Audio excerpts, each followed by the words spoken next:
Olá, nossa aula de literatura infantil, né, é o PET 3, semana 2, e a aula de hoje é uma aula que a gente vai retomar alguns pontos do que a gente foi discutido, mas mais do que isso, a gente vai ver os trabalhos que vocês desenvolveram, né, a elaboração do livro. Vocês tiveram algumas semanas para elaborar um livro, um conto de fadas, adaptado para crianças de 3 anos. Então, esse conto de fadas, esse livro, ele tinha que ter gravuras grandes, né, pouco texto, e a história tinha que ser resumida para que uma criança de 3 anos conseguisse manter a atenção e manter o foco. Eu recebi trabalhos fantásticos de vocês, muitos já enviaram os trabalhos, né, eu já corrigi, já fiz a devolutiva para quem me entregou, e eu vi trabalhos que me deixaram muito orgulhosa do que vocês fizeram. Caprichados, com técnicas diferentes, de EVA, desenhados, escritos à mão, mas com capricho, com cuidado, né? Fiquei bastante satisfeita. Então, eu queria que quem fez o livro pudesse me falar, quem já concluiu, já apresentou, pudesse me falar o que achou, o que percebeu, o que notou de diferente da percepção de vocês com o livro infantil. Vamos lá. Quem vai começar a falar?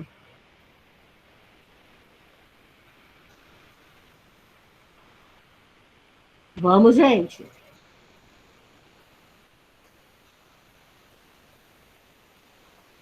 Adriana. Quem vai... Oi, pode falar. Então, eu adorei fazer o livro. Achei interessante. Na hora que você deu a atividade, eu fiquei muito assustada, porque você pensa em várias coisas, né, e eu não tenho a prática com criança, assim, nesse sentido. Mas eu achei interessante, pesquisei muito. Até sonhar com esses lobos maus, sonhei esses 3 porquinhos. Ficou muito lindo o seu livro. Mas foi muito gostoso fazer. E ele Meu menino realmente... adora. Que bom, é isso que eu ia perguntar mesmo, se você tinha mostrado para ele e o que ele tinha achado do livro. Todo dia eu conto a história. Aí quando chega um lobo mau, ele assopra a casinha. A casinha voar. Então, assim, por mais que ele ainda não fala tal, mas ele entende, ele entendeu o sentido.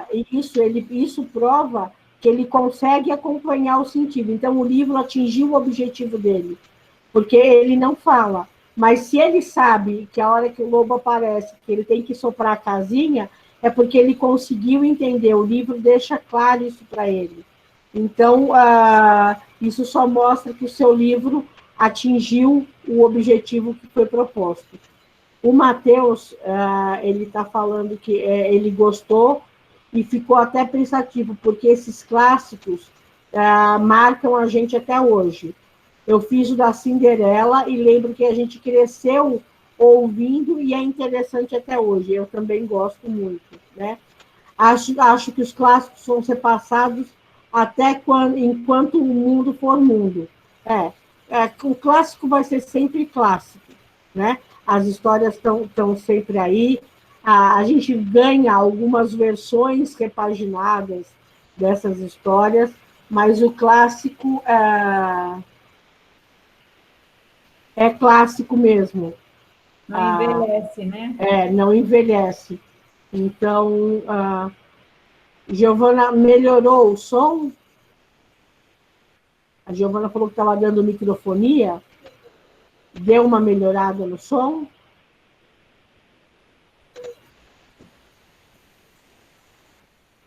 Então... sim, Briana. Que bom.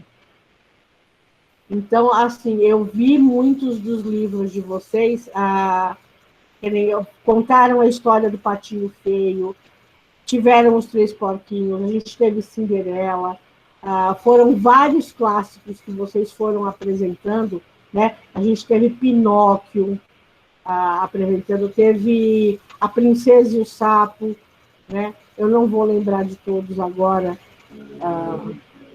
Né? Mas, assim, alguns que me chamam muito a atenção, que ficaram bem bacanas, e a ideia é essa mesmo, é mostrar que o conto de fadas, ele é eterno mesmo, ele não vai sumir, ele passa por adaptações, né? Ele passa por versões, como a gente viu, né, durante esse semestre, que o conto de fadas ele foi resgatado primeiro por Perrault, e depois ele foi sendo suavizado, né, tanto pelos irmãos Grimm como pelo Hans Christian Andersen, de acordo com a realidade com que esses escritores viviam.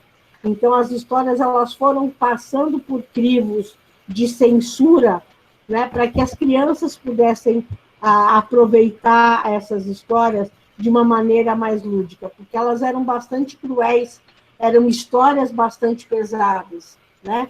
E elas foram sendo suavizadas e romantizadas até, para que a criança conseguisse vivenciar situações de uma maneira mais lúdica, de uma maneira mais tranquila. Se a gente for pegar o cerne das histórias, elas são histórias que são tristes. Se a gente pega a Cinderela, né? Ela perde a mãe, o pai casa com uma madrasta que vem com duas irmãs que desprezam, que maltratam, o pai morre, ela fica sozinha com aquelas pessoas que não cuidam dela direito, ela sofre, depois ela vai encontrar o príncipe para ter o final feliz.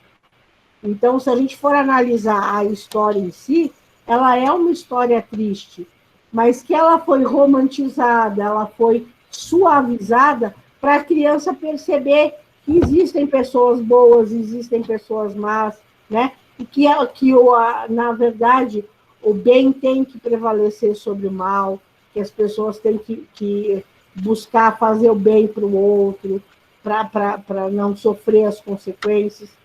Então, a gente viu isso durante esse semestre, né? Como isso foi mudando, como as histórias foram sendo adaptadas e suavizadas até chegarem no ponto de que a gente tem os recontos, que são as histórias com uma roupagem diferente, um toque mais moderno, com personagens diferentes. A gente tem tantas versões, né, de Cinderela, Branca de Neve, Bela Adormecida, Chapeuzinho Vermelho, que contam a mesma história de maneiras diferentes.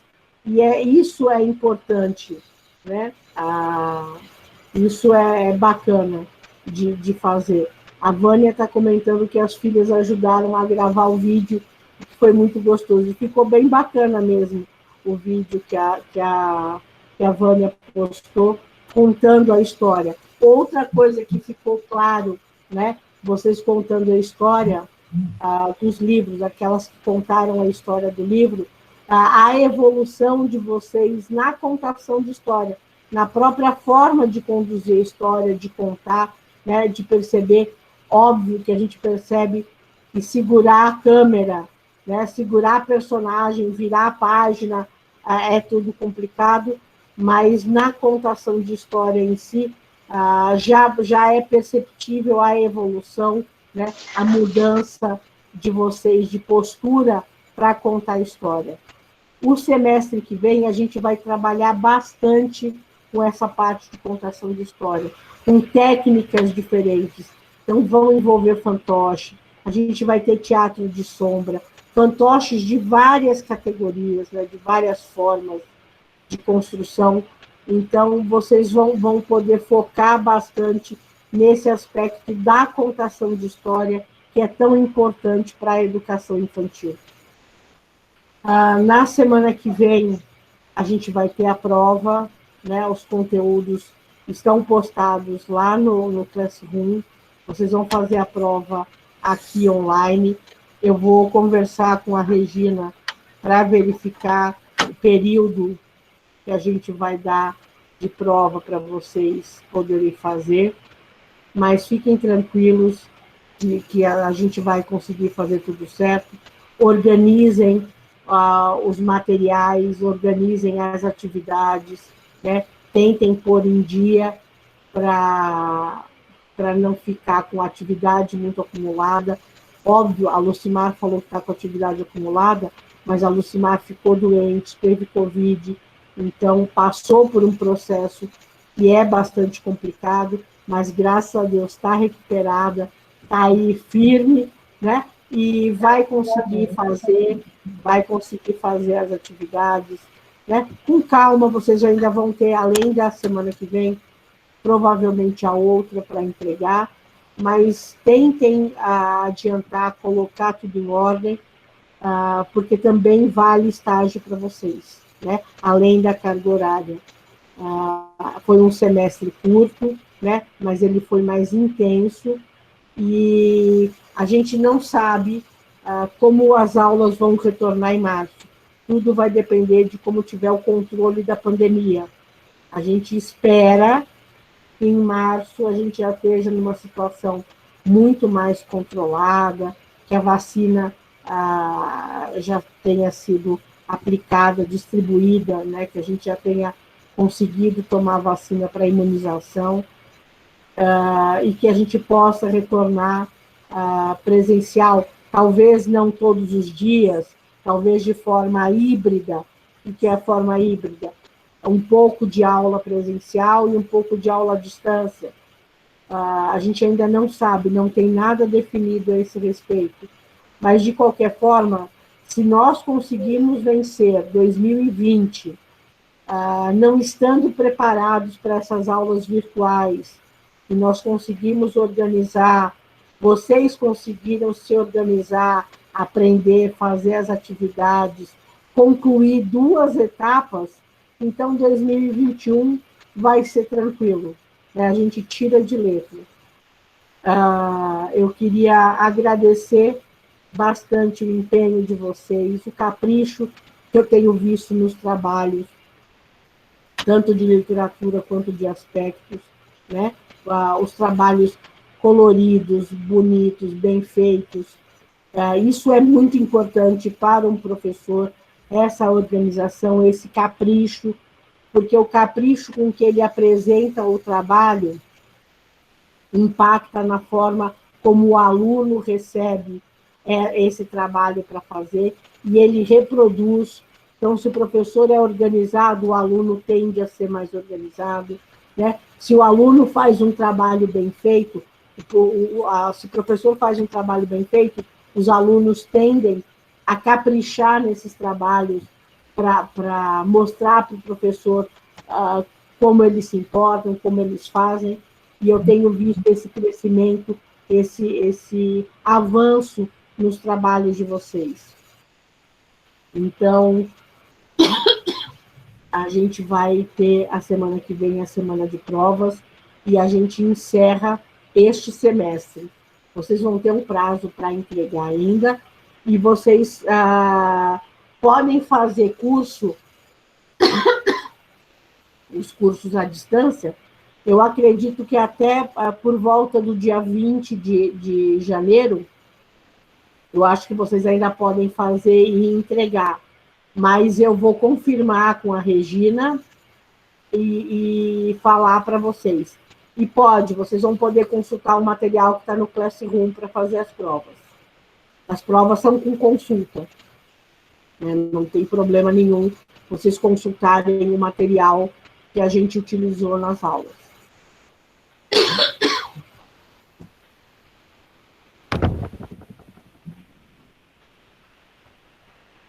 Adriana,